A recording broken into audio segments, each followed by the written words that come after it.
Organiser Michael Eavis is delighted with the way the event's going so far.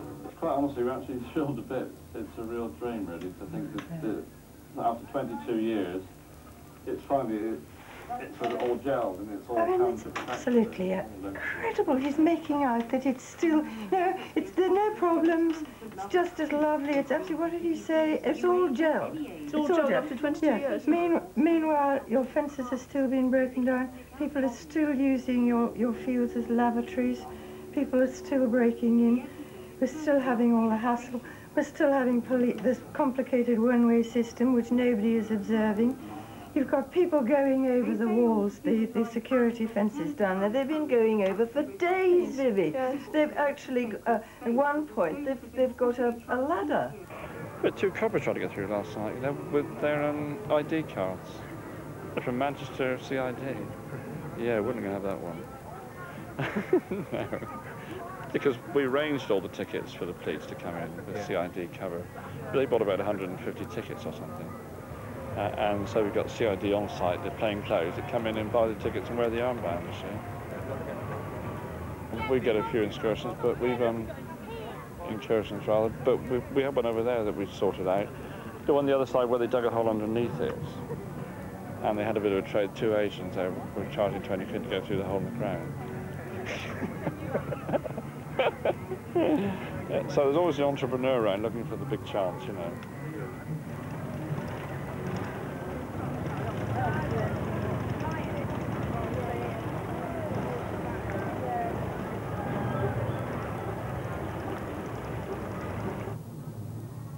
I went on site this morning, and I think if there are less than 75,000, I should be very surprised. You mean there's more? Of course. Well, of course there are more, because they've been handing out those armbands, taking them and selling them to people outside, and according to some reports, demanding them rather violently. Yes, I heard that. Yes. Another way of judging the excess numbers is I noticed long queues for the lavatories, and there's a build-up in the trash and garbage.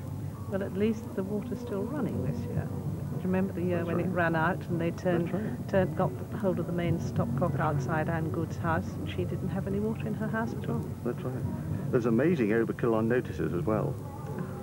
I mean, they're all up and down our lane, but there's nothing compared with what's on site. And there's a splendid one that says, literally, and I hope this is all right to say, please do not pee in the river, use the reed beds. I mean, how this has got through the National Rivers Authority, I just do not know.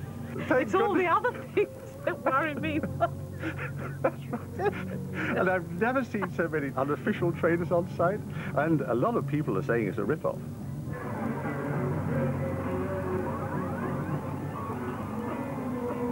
All things were created by the Lord Jesus Christ and for him. And as we look down over the valley tonight and recognise that everything that we see was made by him, the glorious sun that's shining down, the trees, the hills, and it's right and fitting that we should just meet here under the cross and remember.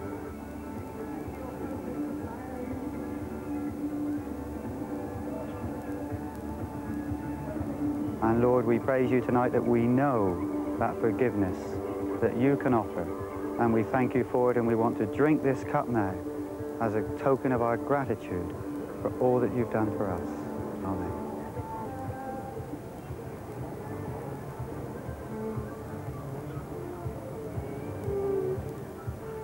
This is a very powerful place. It has been for centuries. Glastonbury, the cradle of Christianity, and so on. And while the whole of creation is God's, it does seem that certain places do develop a certain kind of atmosphere, a certain aura, and Glastonbury has got this. All names, beautiful say. Calling it the Glastonbury Festival, again, is an attraction because it's a double message. It says, oh yes, this is Glastonbury, and this has special spiritual significance, special mystical significance, and I believe they're going to burn a Wickerman. I think this is absolutely crazy. I also think it's actually very mischievous and rather insolent. because I feel he is exploiting the mystical, spiritual kind of thing. And make no mistake, this is not play. This is for real.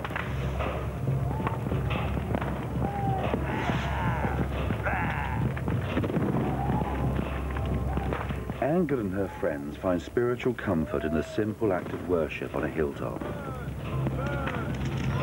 But just across a few fields and down the hill, a group of performers recreate the burning of the Wickerman, a pre-Christian fertility rite that Michael Eavis has chosen as the climax of his 3-day event.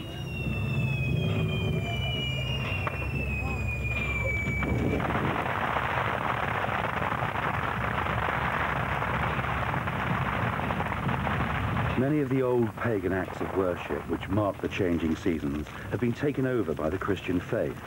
But the Wickerman, a giant effigy woven out of willow branches, remains a fiery symbol of potency, and the believers feel it's a way of appeasing the forces of nature.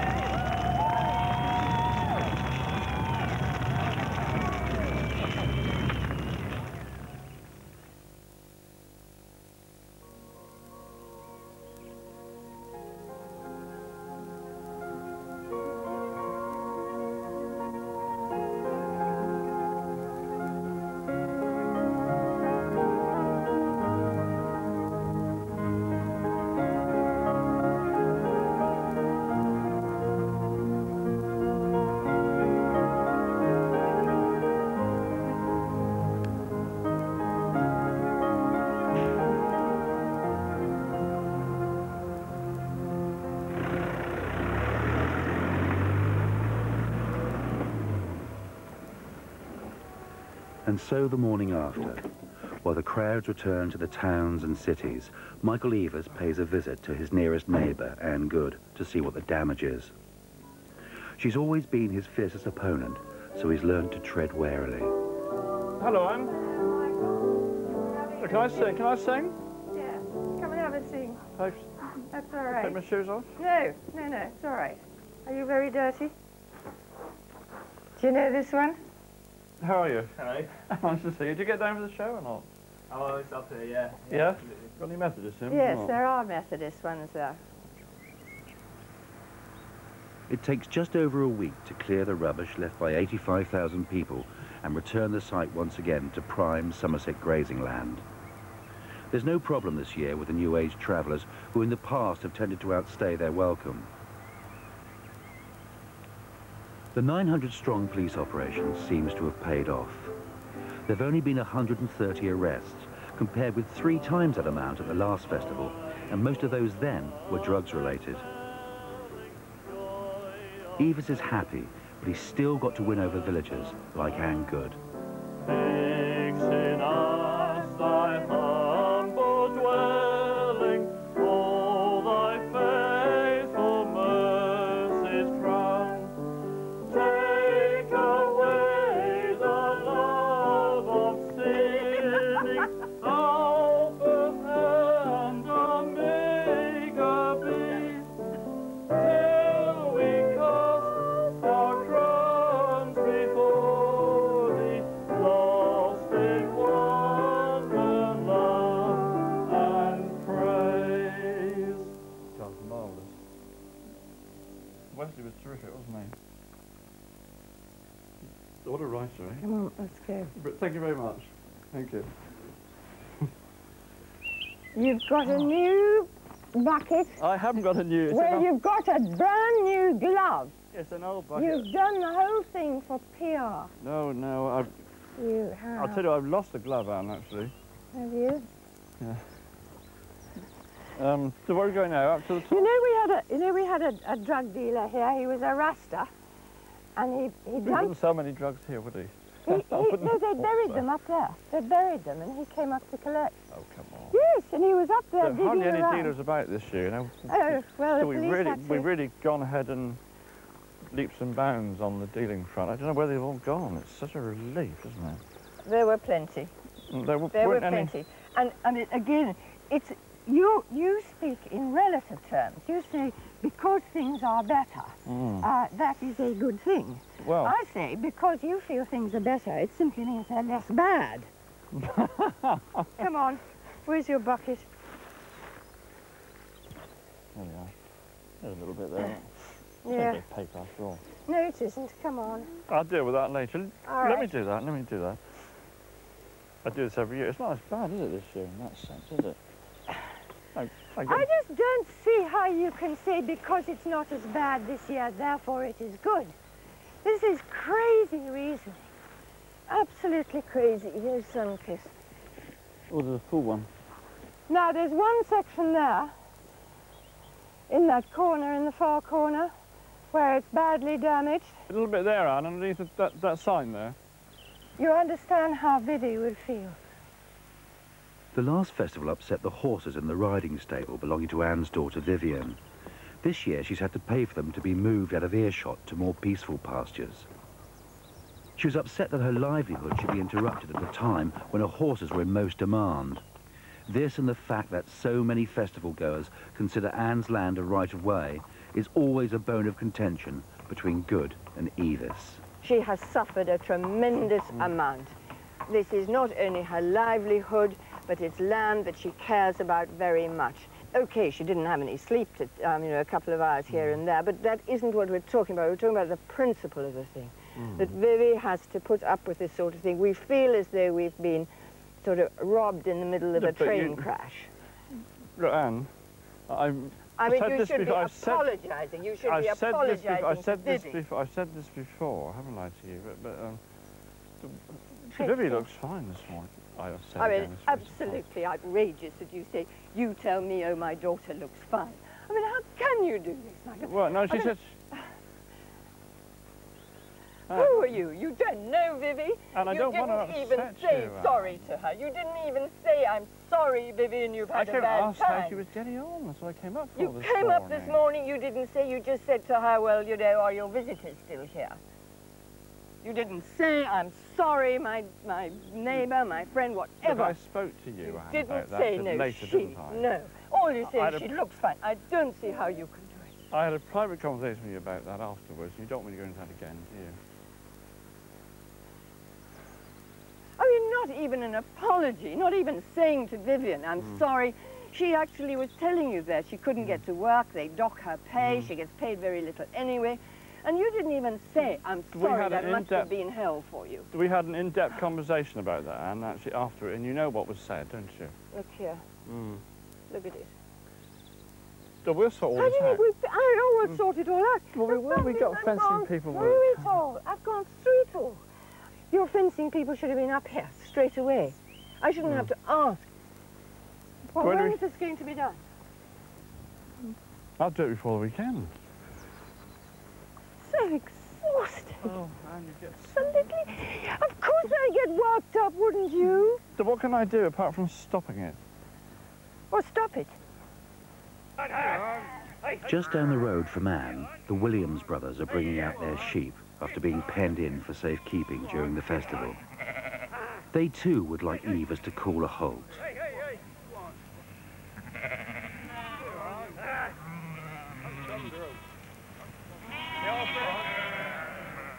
Stan and Gordon Williams prefer to shun the world outside of their fields and keep themselves to themselves.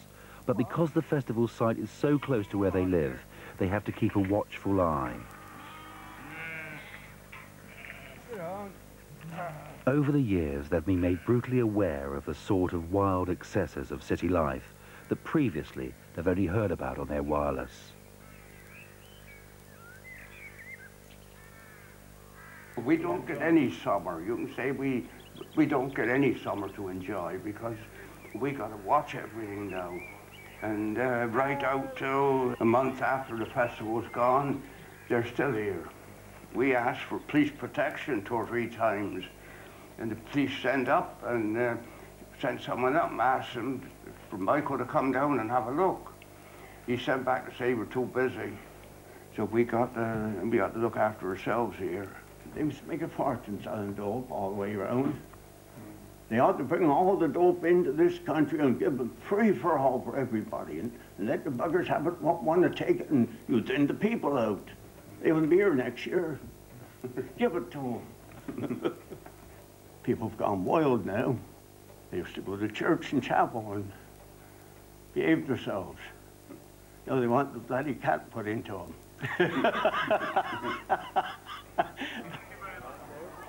2 months later, the villagers get together for their annual Pilton Day. The festival issue gives way now to talk of marrows and jam. You can understand why in some villages you get this tremendous competitiveness and people sabotaging other people's carrots. Well, someone's just accused someone of moving his potatoes or something into the wrong place. They told me I'd put the onions in the wrong class, and that's not true. I want to find the judge of the onions. Yes. Terry limb from limb. Oh dear. That's the chap that walked in. That's it, I know. You've got to be careful with these things. That absolutely beautiful red in the milk bottle is lovely. Kathleen Moon again, she's done so well. I was feeling if you took enough trouble, you'd have something in your garden that's rather better than these, but still, never mind. Well, I think it's lovely. There's a dispute over the figs, I'm told, between the first and the third prize. The third prize person said there should have only been one fig on the plate, and the winner said he wasn't asked to put one fig on the plate. So we have a village dispute on how many figs on a plate. They look lovely fig. No, hang on, wait. We're not ready. We're not ready.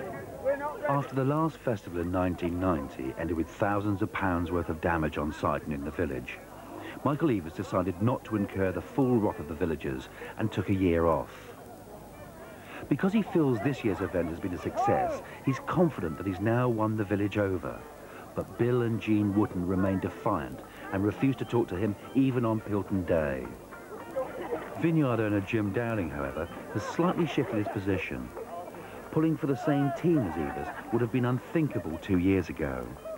But now he feels it could just possibly be the right event, if still in the wrong place. Richard Goode is somewhere up in the skies now, about to do his aerobatic display. Thank you. All right. Look out, there he is, over there, to the left.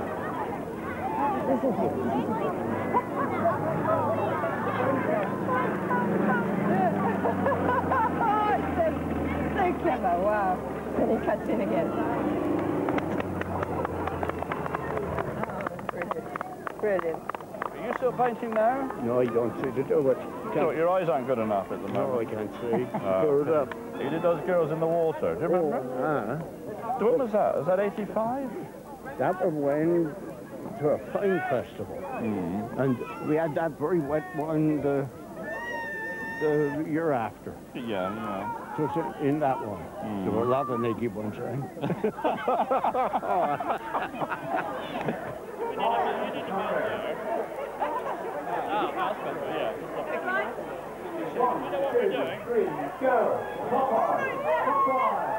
No one knows yet if there's going to be another Glastonbury festival next year. But if there is, then one thing Michael Eavis can be certain of is that his fight will continue with his neighbour Anne Goode.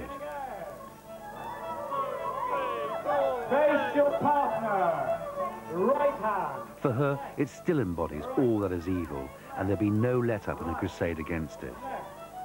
But offences have been mended, and during this one-day truce, they can afford to let bygones be bygones. That is, until it starts all over again.